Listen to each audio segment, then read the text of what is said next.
Okay, my time clock says 10 o'clock, so I'd like to launch our webinar. I'd like to welcome everybody here today for this seminar on understanding early dementia.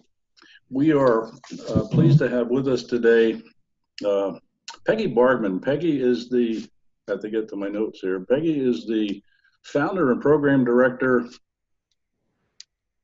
of the Brain Fitness Academy, and she'll be talking a little bit about what that is. But it's an organization dedicated to maximizing the health and well-being of individuals having cognizant impairment issues. This is a seminar that's focusing on an area that's of a lot of interest to the AMAC Foundation and the constituency we serve. We've done a lot of work with Coping with Dementia organization, and it's a subject that draws a lot of attention, and we're really pleased to have Peggy with us. I'm Jerry Hafer with the AMAC Foundation, representing both AMAC and the AMAC Foundation. For those of you that are not familiar with AMAC, AMAC is the Association of Mature American Citizens. We are the conservative, fastest growing conservative organization focused directly on the welfare of seniors. We represent seniors in Washington, and we are constantly lobbying and advocating for improvements to laws and issues that affect seniors.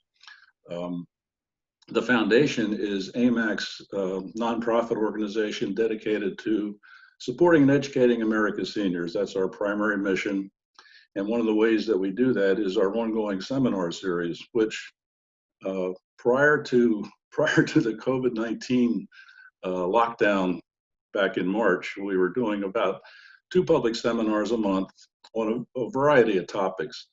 Again, things that are important to seniors, Social Security related things, Medicare programs, and a lot of general interest topics. Since we're not doing public seminars currently, we elected to go the virtual route. And this is our very first experience at using Zoom technology, and so far so good. But I think it's going to be a good seminar for you. A lot of really important material, and I'm pleased to welcome Peggy with us. Also, as a panelist today is Eileen Cook. Eileen Cook is, I guess my partner is the right way to say it, with the AMAC Foundation, and she basically is one that will kind of keep me under control from time to time. But she is executive assistant with the foundation. So with that, I'm going to transfer control of the program to Peggy, and she will begin her presentation. So just bear with me, and we'll.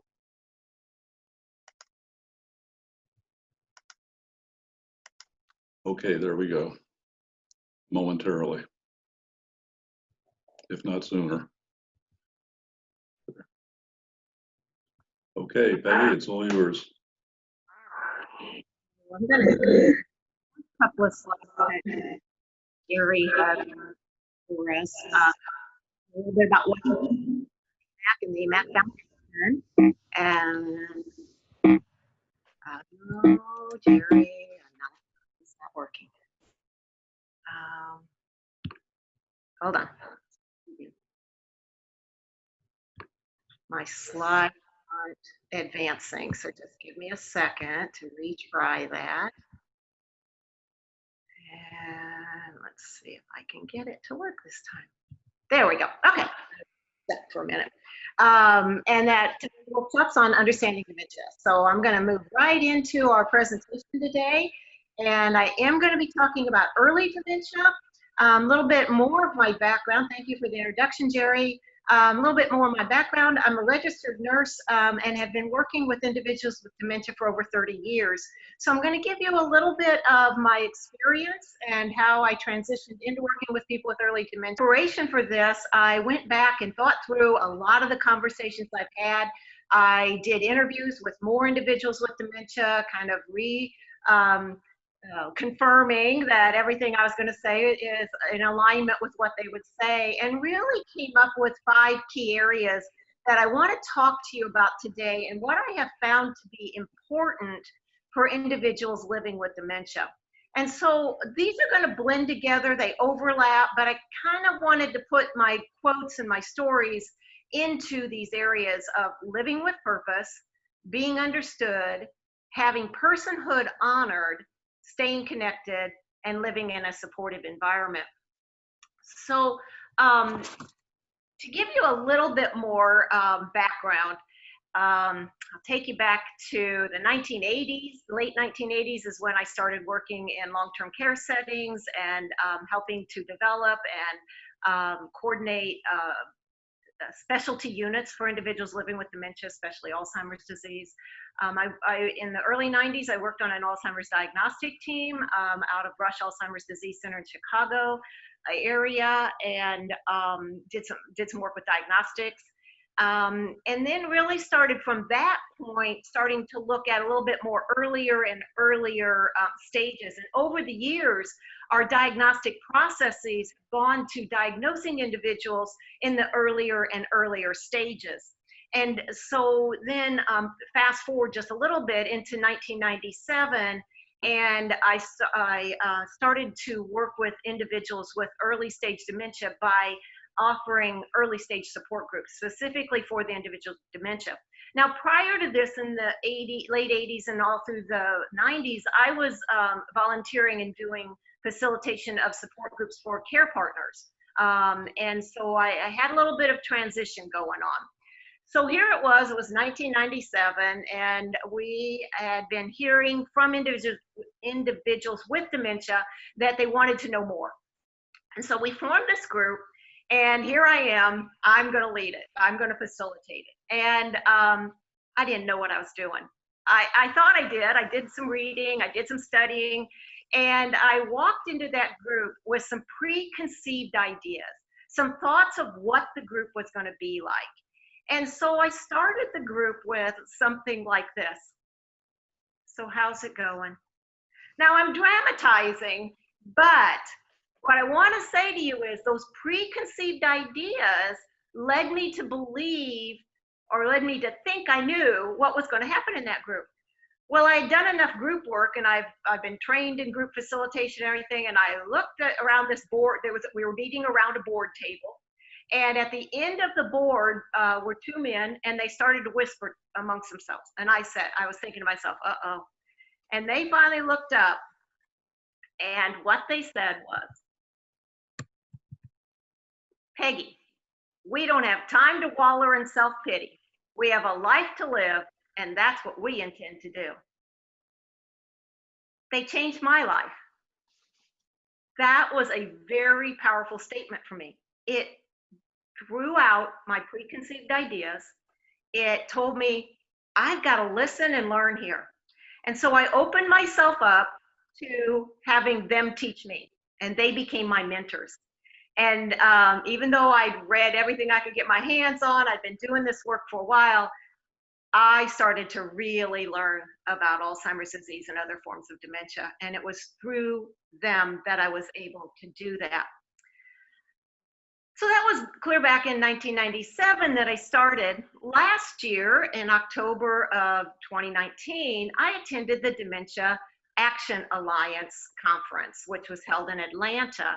And the Dementia Action Alliance is a group, it's a nonprofit group that supports and works with and is run by individuals with dementia. And so the conference was run by the individuals. They started out with a panel discussion. And in the panel discussion, what I heard from them, and so what I'm talking about is here, living with purpose, is that the individuals in the panel said, after being diagnosed with dementia, I experienced depression until I discovered my purpose. Now, if you look at the bottom there, where I say where the quote came from, it's PLWWD. Now, if I go back to the 90s, PWD was a term that started to come out, or an acronym that started to come out in literature, and it meant persons with dementia. And what we were recognizing were these were not demented individuals, because then your focus is on the disease and not the person. And so many of us in the field of dementia care really started to focus on, it's about the person. And so I remember, the literature shift, the shift that happened, and it was persons with dementia. So PWD was oftentimes the shortened version in literature. And at this conference, these individuals coined the new PLWWD, and that is persons living well with dementia. And I think for some individuals that's surprising, because if you haven't worked with people in the early stages, you might not embrace this as well. And so what I want to do today is possibly help you to shift a little of your thinking. Maybe you came into this with some preconceived ideas, and open yourself up to listening to what individuals with dementia say. And so I'm going to talk to you a little bit about that as we go through. So just in talking about living with purpose, some of the things that individuals with dementia, and then just broadening out to do some research in general about purpose, it's really about upholding your beliefs and values.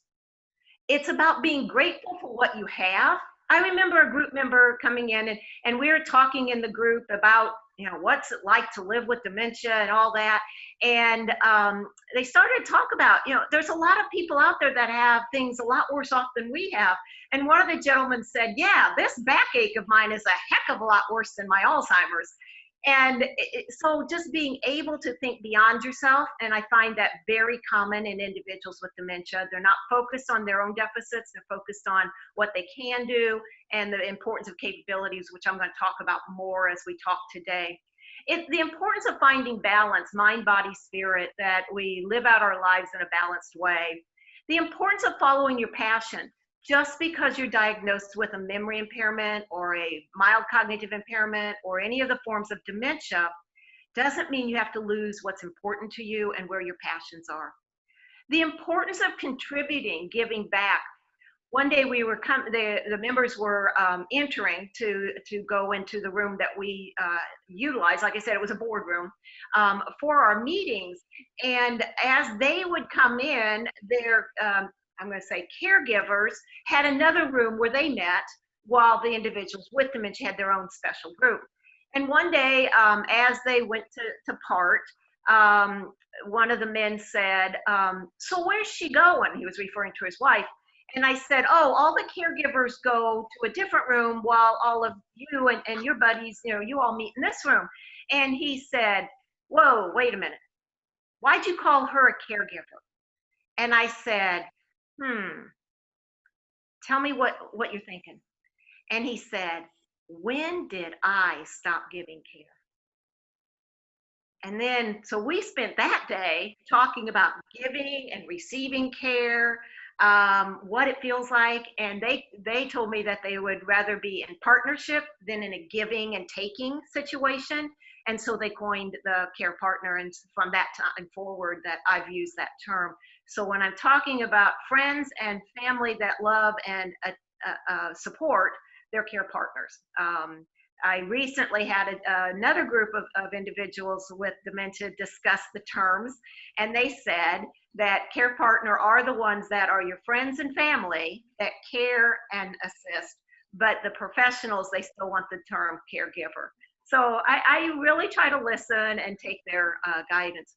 And then living in the moment, the importance of not worrying too much about the future, educating yourself, but now live right where you're at. So those are all things that were important to them, and that I hope that you'll kind of embrace as your way to approach the support you might give to somebody with early dementia. So the next thing on our list is being understood. So we're in group one day, and one of the gentlemen, so the conversation was started out talking about society's views. And again, going back to 1997, 98, this was a time when there wasn't much known about Alzheimer's, not near what we know today. And the individuals in the group were asking, how can we change society's views? And one of the gentlemen in particular started to tell his story. And he said, when I go out and I muster up the courage to tell my friends, the doctor tells me I have Alzheimer's disease.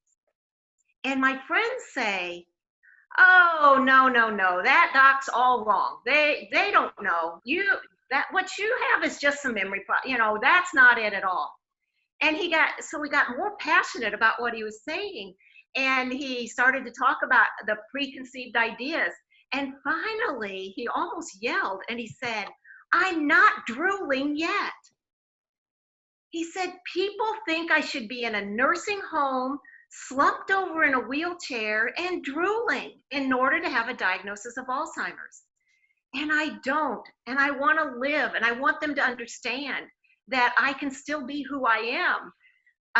Another gentleman in the group was still serving on an advisory council. And he said, "I don't tell them because they won't trust me. I still can do this." And he could. He really could. And he did a good job for a long time. Now, fast forward to me now, getting ready for this presentation. And I'm interviewing a gentleman with young onset. Now, when we talk about early stage, we're talking about the progression of the disease and the fact that they're in the earlier stages of a progressive disease. When we use the term early onset, or a more common term today is young onset, we are really talking specifically about the age at which somebody is diagnosed. So anybody that receives a diagnosis of a dementia prior to the age of 65 is considered early onset, or better, today's term is young onset. So here I am interviewing this gentleman with young onset dementia, and he now is serving as an advisor to me. Here it is, 2020, and I start to tell him about this presentation and what I intend to do is to tell stories. And I said, "So here's a story that I'm a little sensitive to how people might receive if I put up on the screen, 'I'm not drooling yet.'" And I told him the story and everything, and he said, "Do it, because still today I'm having the same trouble. People don't recognize that I, at my young age, can have a dementia." So he wanted me to make sure that I kept that in there, that it is so important that we help society in general understand the challenges people are facing and to better understand. So as I have worked with the groups over time and invited them to be my advisor and tell me more about dementia so that I'm a certified Alzheimer's trainer in the state of Florida, so I've taught a lot of health professionals over the years. And so I've collected a lot of their statements so that I can share in these stories. But as you will see, I don't share their names, that's private, and I assure them of that. But I do share the important stories and have been given permission to do this. So another gentleman said to me, "It feels like my brain is a set of filing cabinets and someone mixed up the files." He had been doing his own reading about Alzheimer's disease, and what he kept coming across was a statement that people with Alzheimer's lose their intellect. And he was angered by that. He said, "My intellect is not diminished. I still am a smart guy." This gentleman held 2 master's degrees and was quite the orator in his time. And he said, "My problem is that Alzheimer's disease masks my intellect and hides the words from me when I want to say them." And so he said, "It's all up there, but it's running around and I can't always get it, but sometimes it comes through just fine." And so I think we have to understand that sometimes is better than other times, and that we just need to acknowledge that that person is always still there. The disease changes their ability to show us, but they are still there. Another gentleman, in telling his story, said, in telling me about Alzheimer's, he said, "Alzheimer's disease broke my autopilot." And I kind of listened to that and said, "Well, tell me more. What's that mean?" And he said, "What I used to do without even thinking about it, now I have to think of it." And so if you think about this, think about brushing your teeth. Do you think about it, or do you just do it? When I'm teaching health professionals, I'll often have them break up into small groups and write down the list of steps it takes to brush your teeth. And they'll come up with 20, 30 or more steps to brushing your teeth. And then I'll tell them, take 3 to 5 of those steps and erase them. Now, how easy would it be? And then they realize, oh my goodness. And this is called sequencing, your ability to put in order the things you need to do. And sequencing is impacted by people that are living with dementia. And now I'm going to say these things and I'm generalizing. Not everybody's sequencing is broken, but it is a common challenge that I've heard from individuals with dementia. So understanding that it may take more work. Now, this gentleman went on, and the group started to talk about this, and he went on to say, you know, I have to work hard at getting things right now. I have to think about it. He said, by noon, I'm exhausted and need a nap.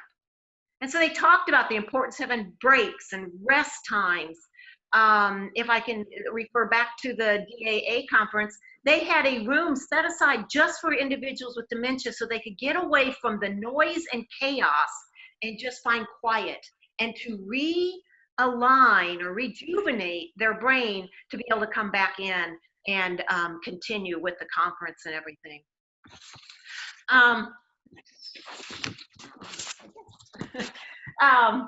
So now, let me make sure I'm on my right slide here.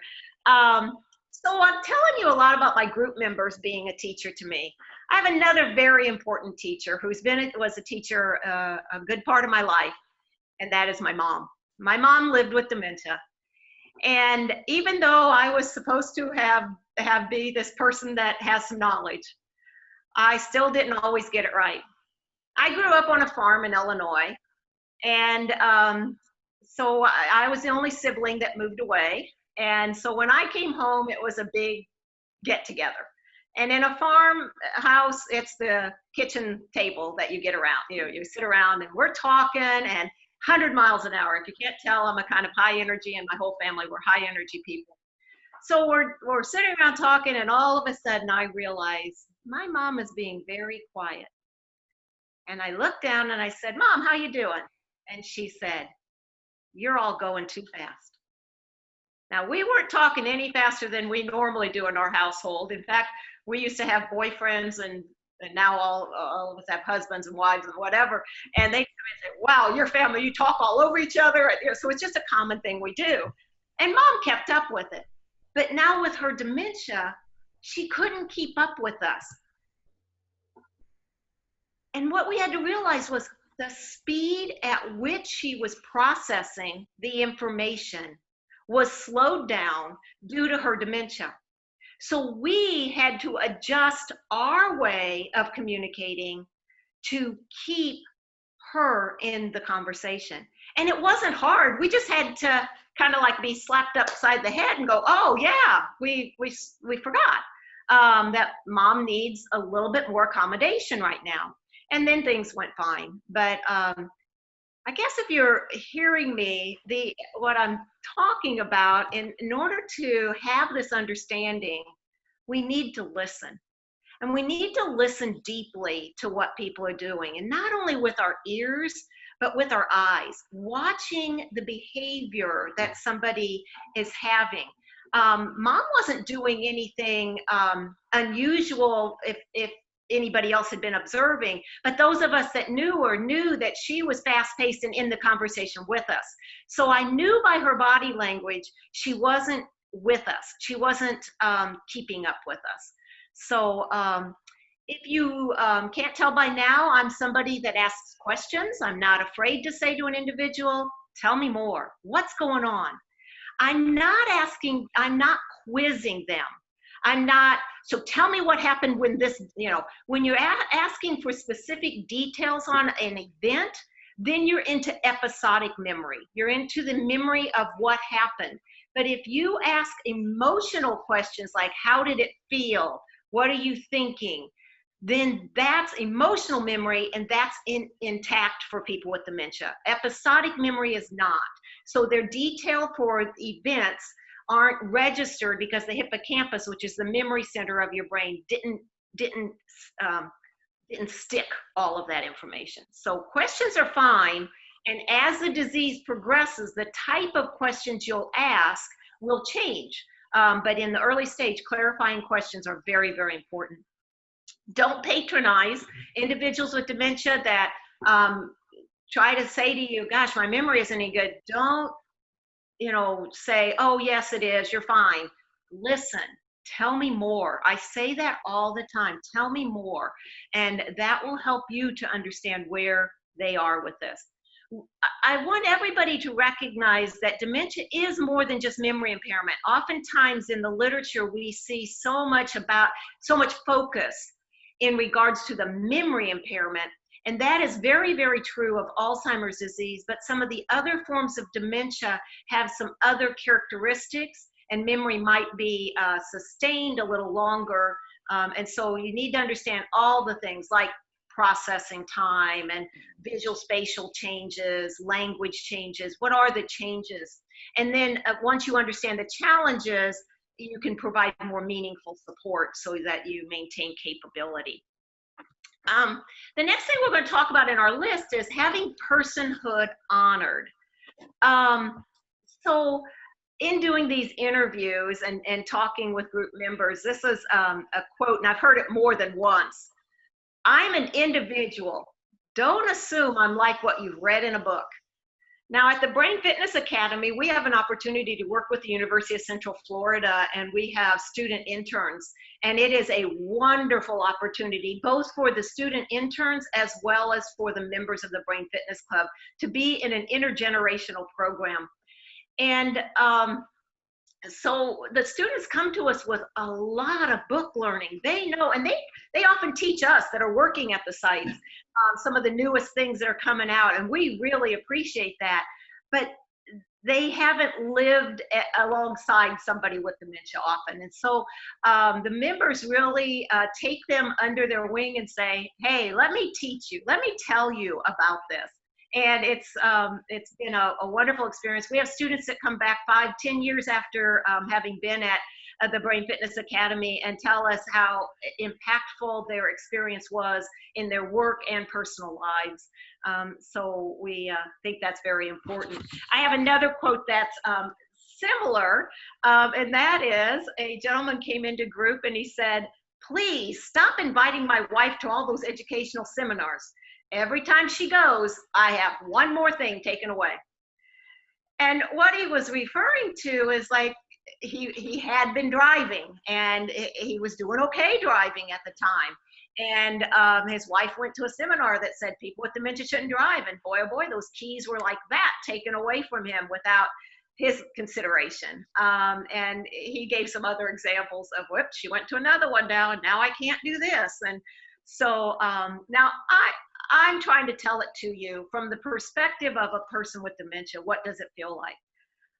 I'm also a family caregiver. I'm also a professional caregiver, and I have perspectives from different eyes or different lenses on this. And I will tell you that I 100% promote care partners attending seminars. But what I want everybody to do, and when I recommend somebody go to a seminar, I'm like, go and listen, take away what works for you. Not everything a person says in a seminar applies to you or your situation. So I'm very careful about that, but how it must feel. And people with dementia talk to me a lot about independence and autonomy and what it feels like when somebody else is making those decisions of when can't I do something anymore without a conversation. And it's so important that there be that inclusion and conversation. So when we're talking about having personhood honored, we need to know the person. Now that's fairly easy when you're a family caregiver. You know the person quite well.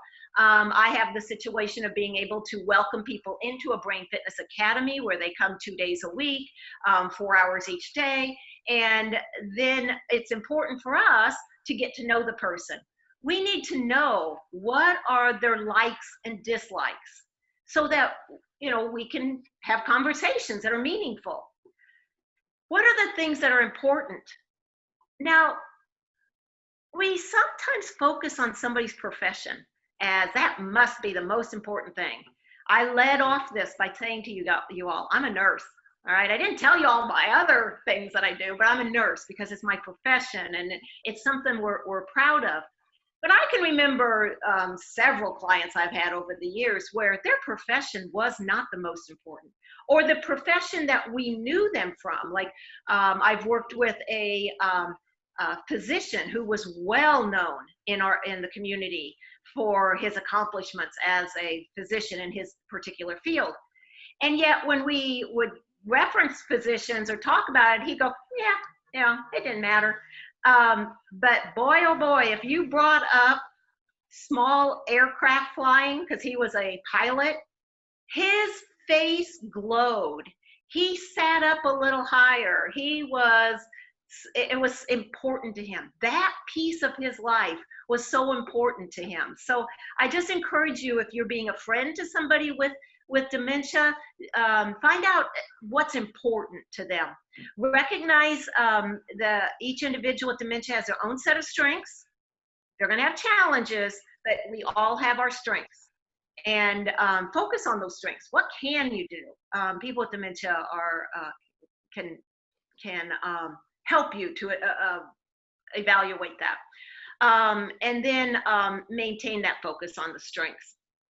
So the next thing we're going to talk about is staying connected.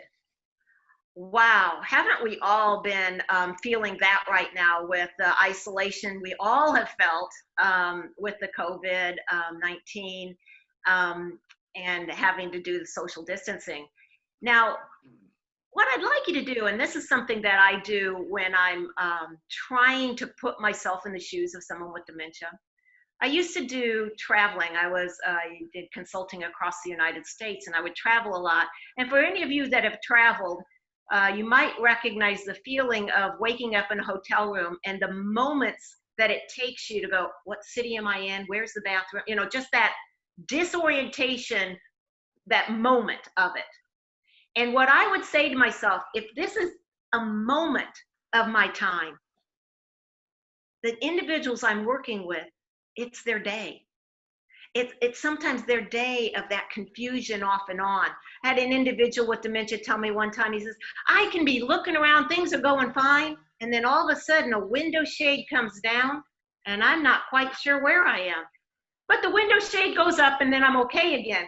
So what I try to do is embrace all of that. So what I want you to do right now is think about how social isolation has impacted you. I mean, gosh, we all have the technology. We can get on FaceTime and, all of the different things and connect. But if you have felt anything related to social isolation, I want you to embrace that so that you can better understand what it's like to have dementia and lose the friends that you've always had. Now, years back, when I worked with caregivers, care partners in doing support groups, they often talked about the isolation they were feeling, but many of those care partners that I was working with, their individuals that they were supporting were in the middle and later stages. And so I was a little bit surprised, again, going back to those preconceived ideas I had, I was a little surprised when I started to work with people in the early stages of dementia and them telling me how isolating it is. Now, these are some individuals who are still driving, some are, out there, they're in the grocery store line with you, and, they're out, they're about. But they said the friends they had that used to always connect with them stopped. And so I started to explore that, and I started to talk to some of my peers to say, what do you think? And some of the things that we really came up with was that people are afraid they're going to make a mistake. They're afraid that, what if I say the wrong thing to Joe? Will that hurt his feelings? And what if I say, do you remember? And oh my goodness, he can't remember. And does that, you know what? We all make blunders in our talk. I've stumbled over my words in this presentation. People with dementia are forgiving of our blunders as long as what we're doing and we're communicating is through love and care. they get over a blunder and move right on. So I encourage people not to be so overly afraid. Yes, get yourself educated, know what the challenges are, know how to support individuals, and then go do it. Don't be so cautious. I had a woman in the support group, and she shared her story and said that, you know, when I was diagnosed, my son tried to help me out. I was living alone, and he'd done some reading, and he had learned something about wandering. And he had a worry that I might leave my house and get turned around and not be able to find my way back in. And she understood that. You know, she loved him for his care. And so what he had done was he had notified a few of the neighborhood people and said, you know, Mom's been diagnosed with Alzheimer's disease, and we sure would appreciate any support you can give her. Well, she started to be in her backyard, and the neighbors on each side that usually talked to her over the fence never were outside at the same time anymore. She started noticing the friends that usually walked down the sidewalk and stopped and chatted with her were walking on the opposite side of the street sidewalk. And they were just ignoring her instead of the support her son hoped she would get. They were all frightened by it and didn't know how to help. And so one day, I love this woman and her spunk. She just called out as they were passing, the group of friends were passing by. She just called out and said, "This isn't catching, you know." And then had a conversation with them and said, "You're not going to catch this from me. Here's some things you can do to help me." And then they opened up the conversation, and she got support she needed. And she stayed living in her own home for a number of years. So, but she had to be the brave one that did that and helped to get rid of that isolation she was feeling. So many of the group members that I work with are so appreciative. I mean, yes, they're hurt by the isolation, but they're so appreciative of the people that do support them. And I often hear from them, my well-being is directly connected to the people in my life. Without them, I don't know how I would survive. Because we often talk about, you know, they'll compliment each other in the group. "Boy, you're doing great today." And "Yep, I sure am, thanks to my wife." You know, and they'll compliment the people that are assisting and helping. And it's those loving care partners that can really make a difference. So staying connected is so important. What can we do? Well, a simple telephone call can help. One of the group members I worked with, her family, she came from a large family, and they were spread out all over.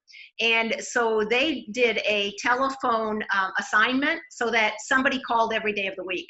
And so they knew that one sister called on Mondays, another sister called on Tuesdays.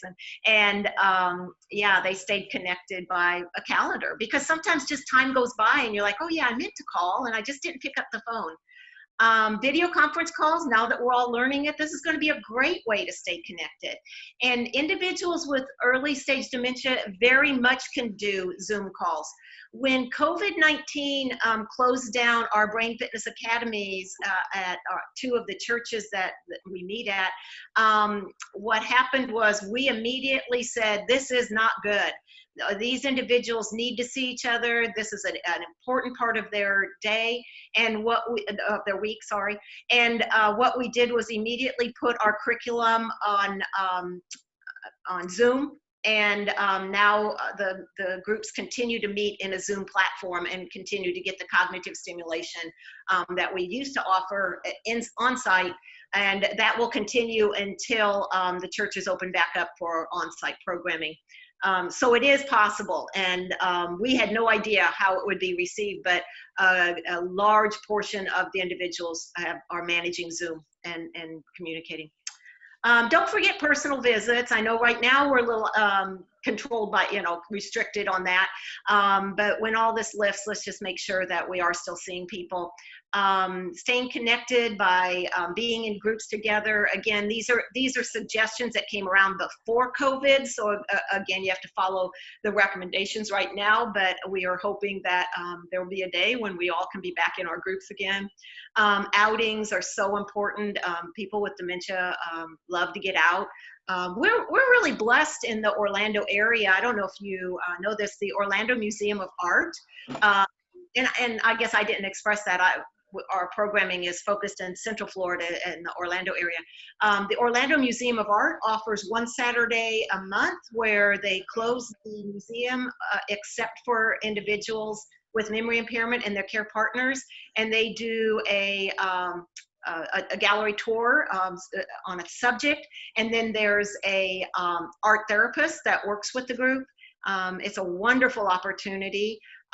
We have special restaurants in the Orlando area that are doing dementia-friendly dining, where their staff are being trained on how to better serve individuals with dementia. And so we have some really great things going on over the years. So there's lots of ways to stay connected and continue to get out there, again, once we all can. All right, and the final area that we're going to talk about today is living in a supportive environment. And what I want to say is a supportive environment is more than, you can see on this slide, it's a couch and it looks real pretty and everything, but environment is more than physical. It's emotional environment also. So I want to talk a little bit about that. So a woman came into group one morning and she pulled me aside and she said, "Please don't let them put baby in the corner." Now, some of you might be looking at that and going, that's a weird kind of statement. And some of you might be saying, aha, she watched Dirty Dancing. So that's where it came from. She enjoyed Dirty Dancing, was a show that she enjoyed. And what was happening was, it was her way of saying to me, let me be me. Let me always be recognized for who I am. And don't let people push me aside. And it was so important to me. And we took that group time to talk a little bit more about this statement and how they supported each other in that discussion. It was about, I'd say 3 months later, and her husband approached me as they were coming in, and she was going into the one room and he was going to be headed off to the other room. And he pulled me aside and he said, things aren't going so well. And I said, oh, tell me more. Then he said, she can't do the cooking anymore. And I said, oh. He says, yeah, I just have her go sit in the living room while I cook. I had to take a deep breath. And I had to talk, I had her words in my mind. And so I talked with him, and we talked a little bit about challenges and strengths. And what we came up with was a plan for how she could utilize her strengths to stay involved in the meal prep, because cooking for her family was really important to her. Now, again, if you were helping me and that had been me saying that, and somebody said my husband was going in the kitchen, I'd say, yay, let him have it. I'm not a cook, I don't want it. So what I'm trying to say is you have to focus on what's important to the person. I focused on what she had told me. Her face would light up when she'd talk about her family gatherings and cooking and all the different recipes she had. So I knew it was important to her. And so I worked with her husband, and we came up with a plan where she could sit at the table and tear the lettuce and scrape and chop the vegetables to go into the salad, while he managed the stove, because her challenge was the stove. So don't let people put you in the corner. Keep involved. Another gentleman came into group one time and he said, I can't remember where the dishes go.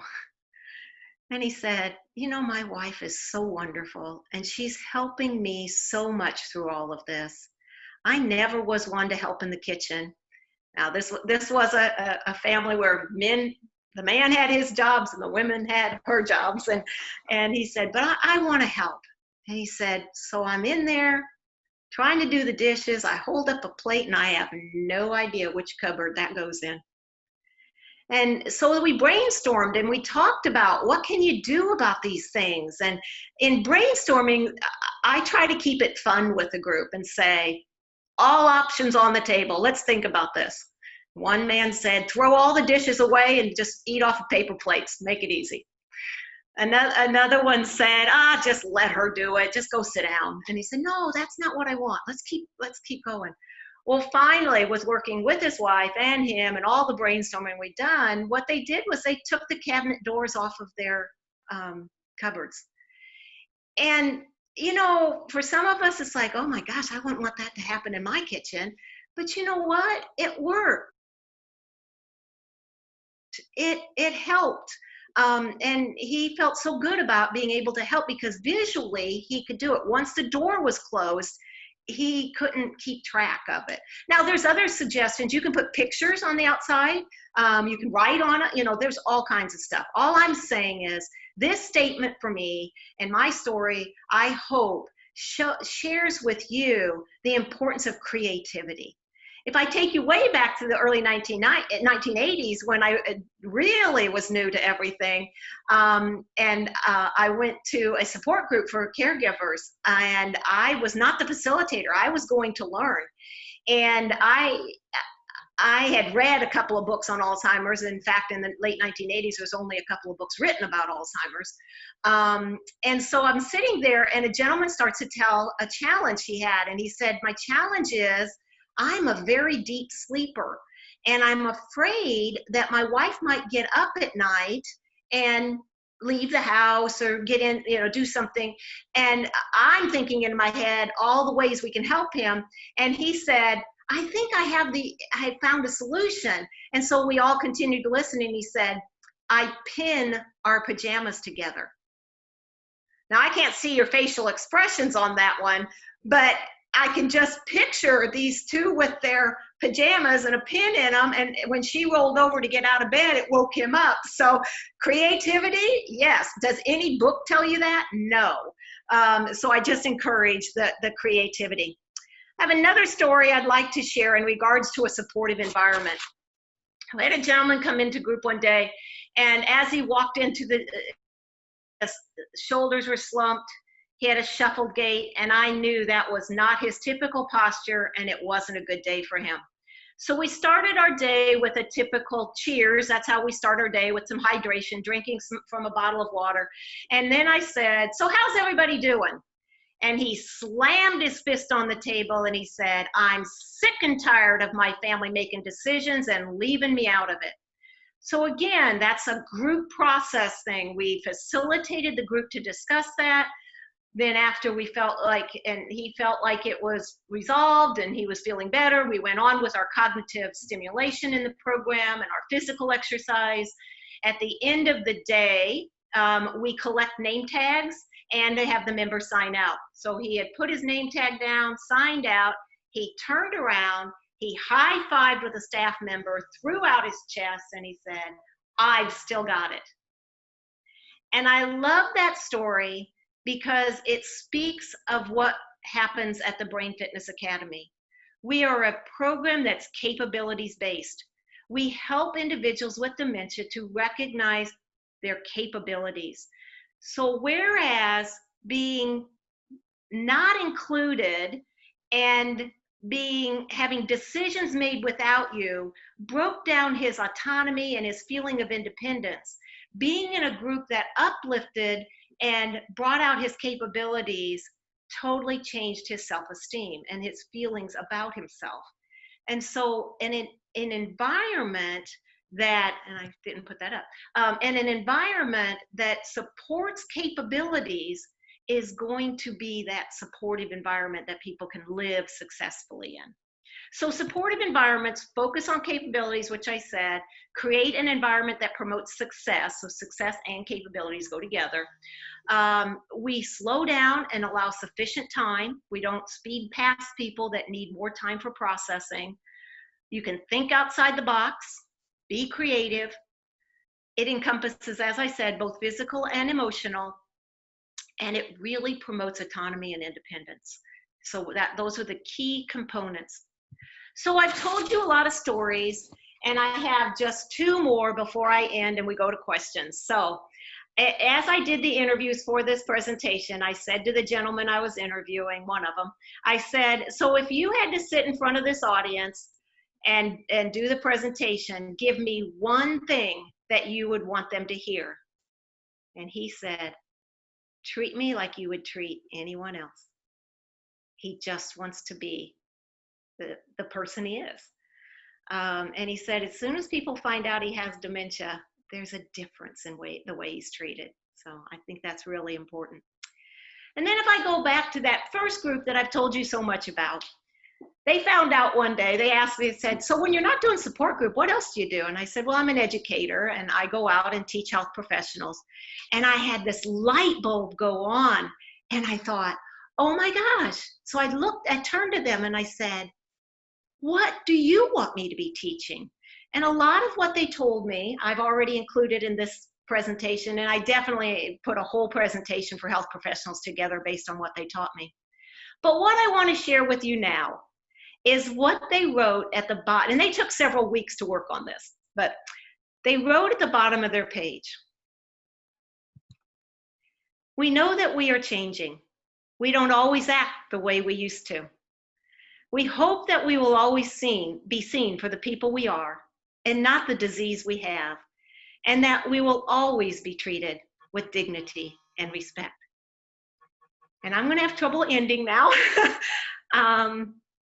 They taught me so much, and I continue to learn every day from people with dementia. And I hope that I've been able to share with you what's important. The importance of living with purpose, being understood, having personhood honored, staying connected, and living in a supportive environment. I have a few resources that you all can contact me if you want. The first one on there is a book written by someone with dementia. It's an older book, and there's many more since, but I turn to that book often to reground. And then Lisa Snyder and Robin Yale are foundational professional in that they developed some of the first early stage programming out in California, and I replicated a lot of their work in the work I did. And then there's the Alzheimer's Association has a great booklet that's specifically for individuals with early dementia to learn about. I've included the Dementia Action Alliance, which I've referenced several times. And then the National Institute on Aging has great information if you want to learn more specifics. And then there's our website on there. So at Brain Fitness Academy, we love to play word games. So I'm going to put up a word game. What's this? It's a puzzle that has a phrase attached to it. And the answer is, any questions? Now's our time for questions. So if anybody has questions, I think you can type those questions in the chat box. I don't see the chat box, so Eileen and Jerry are going to share any questions you have with me.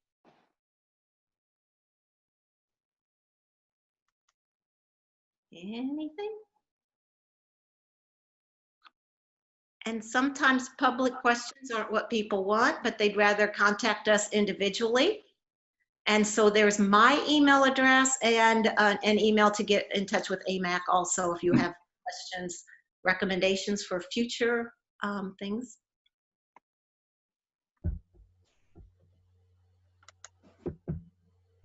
No okay, questions? we do have one question coming in from David Losing. Peggy, I am the long-term care insurance specialist for AMAC Nationwide. Just wanted to say you did an awesome job. Well, thank you. And I think Eileen and I would certainly echo that. Yes, definitely. Yeah. They are just the words of individuals with dementia. I wish we could have had a whole panel of them here talking with us. I have done that in the past, so just let them tell their own stories on a panel. This format lent itself a little bit more to having a one speaker. So. Yeah, it was I think it was a fantastic collection of thoughts in an area that's generally misunderstood by so many people. And so the more people that can take advantage of the thoughts that you've shared is just so much better for everybody. One of the comments David made is, I have many conversations with AMAC. How do I start a conversation with members about support? with about how to support individuals with dementia? I need to Yes, know. often they call when the parents are afflicted. When somebody calls and the parents are afflicted, yes. Yes. Again, I kind of took the viewpoint of the person with dementia and how they, don't send my wife to any more seminars, but I highly, highly recommend individuals get out there and learn. There's the Alzheimer's Association. They have support groups all over. In our local area, we have the Alzheimer's and Dementia Resource Center. There are other local Alzheimer's programs that I would recommend that they touch base with all of them and learn as much as they can. Knowledge is power. I'm a firm believer in learning everything you can, but don't apply everything. Make it fit your situation and don't hesitate to be creative. Think outside the box. I hope that helps, David. Type more if there's more I can help you with. He's licensed in 49 states, and he's looking for national resources. Wouldn't that be the national aging for dementia? Yeah, so the NIA, they have the ADEAR, the Alzheimer's Association, the Alzheimer's Foundation of America is another one. Those are kind of the national organizations, I guess, off the top of my head, I would refer you to. And then as you get into that, it's going to take you to additional. But locally, if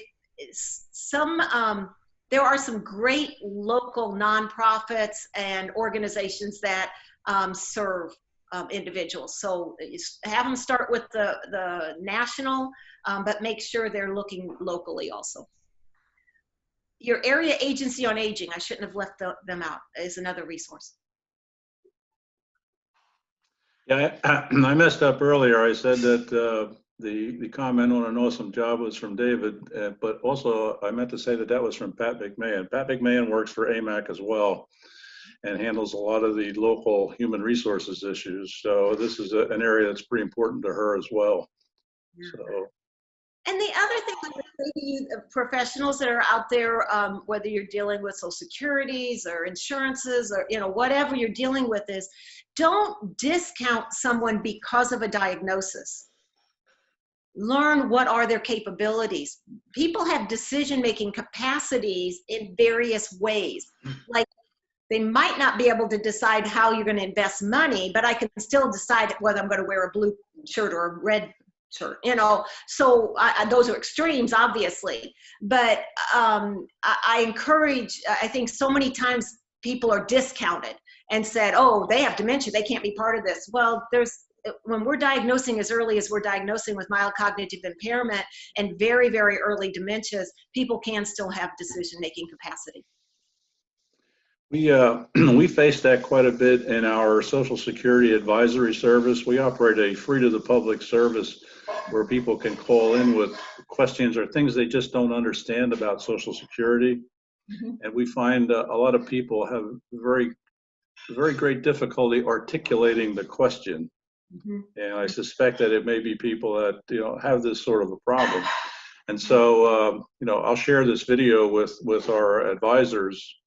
Because there are a lot of things to think about when you're dealing with people that just can't quite seem to articulate the question. So I think it will help us help them, so to speak. Yeah, and individuals with dementia that are having trouble processing information, auditory isn't always as good for them as written. So if you even developed a common questions list of here's a list of common questions we get. Are any of these your questions? Yeah. Instead of them having to formulate their own, now you're helping them to formulate some. If you're ever going to give directions to an individual with dementia, you want to have those written instructions. I had a gentleman that wanted to keep making the coffee, and his wife was so upset because she'd come out and the coffee grounds would be where the water should go, and the water was all over the counter. And all we had to do was behind the coffee pot write out the instructions, and he could still make the coffee. But his mind couldn't sequence it. So I highly recommend written information when you're working with individuals. And then another thing is slow down. Yeah. Sometimes you have to pause quite a long time for an individual to formulate their thought and get that thought back out to you. Mm-hmm. We have a question here from Joy Gray Morris. Is the Brain Fitness Academy located in other areas? It currently is in Winter Park, Oviedo, and soon to be in Orlando, in the Southwest Orlando area. And we are available to open in more sites. That's what our nonprofit does, is assist now. Now that we've got 12 years of experience, we developed a curriculum so that we can help new sites to open and get this program more available. And so people with dementia aren't alone, that they have this available. So we're happy to help. Okay, excellent. Okay, are there any other questions?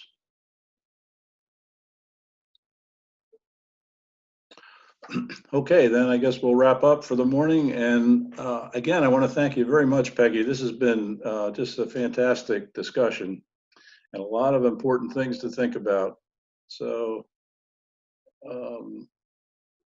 I have nothing further other than to invite you to contact Peggy if you have any questions via the Brain Fitness Academy, and also keep an eye on the AMAC Foundation website. We'll be offering beginning in July, probably weekly or bi-weekly seminars of this type on subjects that are so important to the senior population. So pay attention to our amacfoundation.org website. We have an events page where when we schedule a seminar, it appears on that events page along with a RSVP process and a description of the seminar. So we'll look forward to hearing from you in the future. And Peggy, again, thank you very much. My pleasure. And with that, we'll end the seminar. Thank you very much.